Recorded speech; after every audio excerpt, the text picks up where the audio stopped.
DC ಕಚೇರಿಗೆ bomb ಬೆದರಿಕೆ ಸಂಬಂಧ ಚಾಮರಾಜನಗರ ಪೊಲೀಸ್ ವರಿಷ್ಠಾಧಿಕಾರಿ ಡಾಕ್ಟರ್ ಬಿಟಿ ಕವಿತಾ ಪ್ರತಿಕ್ರಿಯೆ ನೀಡಿದ್ದಾರೆ. ಇಮೇಲ್ನಲ್ಲಿ ಬೆದರಿಕೆ ಒಡ್ಡಿರುವಂತೆ ಕಚೇರಿಯಲ್ಲಿ ಯಾವುದೇ ಆತಂಕಕಾರಿ ವಸ್ತುಗಳು ಪತ್ತೆಯಾಗಿಲ್ಲ.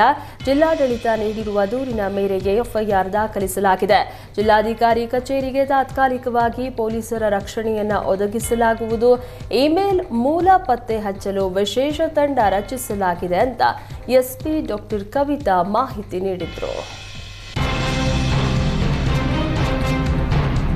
ಕೊಪ್ಪಳ ಜಿಲ್ಲೆಯ ಗಂಗಾವತಿಯ ನಗರಸಭೆ ಅಧ್ಯಕ್ಷ ಹಾಗೂ ಉಪಾಧ್ಯಕ್ಷರ ಸ್ಥಾನಕ್ಕೆ ಚುನಾವಣೆ ನಡೆಯಿತು. ಕೊಪ್ಪಳ ಎಸಿ ಮಹೇಶ್ ಮಾಲಗತ್ತಿ ನೇತೃತ್ವದಲ್ಲಿ ಚುನಾವಣಾ ಪ್ರಕ್ರಿಯೆ ಪೂರ್ಣಗೊಂಡಿತ್ತು. ಅಧ್ಯಕ್ಷರಾಗಿ ಹೀರಾಬಾಯಿ ನಾಗರಾಜ್ ಸಿಂಗ್, ಉಪಾಧ್ಯಕ್ಷರಾಗಿ ಸುಧಾ ಸೋಮನಾಥ ಆಯ್ಕೆಯಾದರು. ಮುಂದಿನ 6 ತಿಂಗಳ ಅವಧಿಗೆ ಅಧ್ಯಕ್ಷ ಹಾಗೂ ಉಪಾಧ್ಯಕ್ಷರಾಗಿ ಮುಂದುವರಿಯಲಿದ್ದಾರೆ. ಜನಾರ್ದನ ರೆಡ್ಡಿ ಬೆಂಬಲಿಗರಿಗೆ ಪಟ್ಟ ಒಲಿದಿದ್ದು, ರೆಡ್ಡಿ ಬೆಂಬಲಿಗರು ಸಂಭ್ರಮಾಚರಣೆಯನ್ನ ಮಾಡಿದ್ರು. ಗಂಗಾವತಿ ನಗರಸಭೆ ಎದುರು ಸಂಭ್ರಮಿಸಿದ್ರು.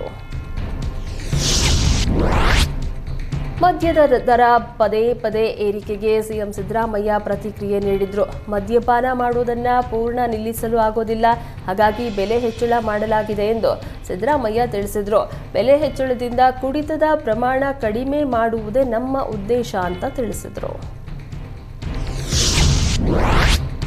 ಯತ್ನಾಳ್ ವಿರುದ್ಧ ಎಂಬಿ ಪಾಟೀಲ್ ಕಿಡಿಕಾರಿದ್ದು, ತೀರಾ ವೈಯಕ್ತಿಕವಾಗಿ ಟೀಕೆ ಮಾಡುವುದು ಶೋಭೆ ತರಲ್ಲ.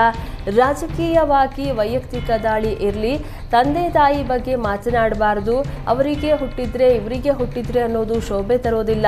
ಅವರವರ ಪಕ್ಷ ಸರ್ಕಾರದ ಬಗ್ಗೆ ಪರಸ್ಪರ ಟೀಕೆ ಮಾಡಿ, ಆದರೆ ತೀರಾ ವೈಯಕ್ತಿಕ ಮಾತನಾಡೋದು ಬಸವನಾಡಿನಲ್ಲಿ ಶೋಭೆ ತರಲ್ಲ ಅಂತ ಆಕ್ರೋಶ ಹೊರಹಾಕಿದ್ರು.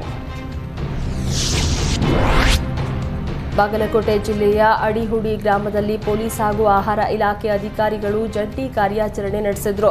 ಅಕ್ರಮವಾಗಿ ಸಂಗ್ರಹಿಸಿಟ್ಟಿದ್ದ ಪಡಿತರ ಧಾನ್ಯಗಳನ್ನು ಸೀಸ್ ಮಾಡಿದ್ದಾರೆ.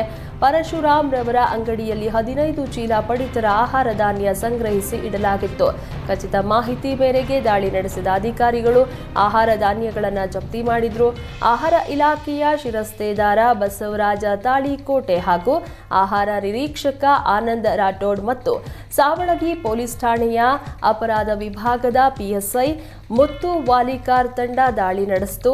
ಸಾವಳಗಿ ಪೊಲೀಸ್ ಠಾಣೆ ವ್ಯಾಪ್ತಿಯಲ್ಲಿ ಘಟನೆ ನಡೆದಿದ್ದು, ಪ್ರಕರಣ ದಾಖಲಿಸಿಕೊಂಡು ತನಿಖೆಯನ್ನ ಮುಂದುವರೆಸಿದ್ದಾರೆ.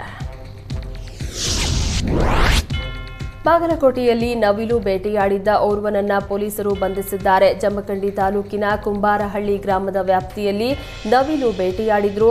ಅರಣ್ಯ ಇಲಾಖೆ ಅಧಿಕಾರಿಗಳು ದಾಳಿ ನಡೆಸಿ ಯಲ್ಲಪ್ಪ ಎಂಬಾತನನ್ನ ಬಂಧಿಸಿದ್ದಾರೆ. ಭೀಮಾಶಿ ಮತ್ತು ಶಂಕರ್ ಪರಾರಿಯಾಗಿದ್ದಾರೆ. ಬಂಧಿತನಿಂದ ಮೃತ ನವಿಲು ಶಸ್ತ್ರಾಸ್ತ್ರಗಳನ್ನು ವಶಪಡಿಸಿಕೊಂಡಿದ್ದಾರೆ. ಇನ್ನು ಆರೋಪಿತರನ್ನ ಜಮಖಂಡಿ ತಾಲೂಕಿನ ಕುಂಬಾರಹಳ್ಳಿ ಗ್ರಾಮದ ನಿವಾಸಿಗಳು ಪೊಲೀಸರು ಪ್ರಕರಣ ದಾಖಲಿಸಿಕೊಂಡು ತನಿಖೆಯನ್ನ ನಡೆಸ್ತಾ ಇದ್ದಾರೆ.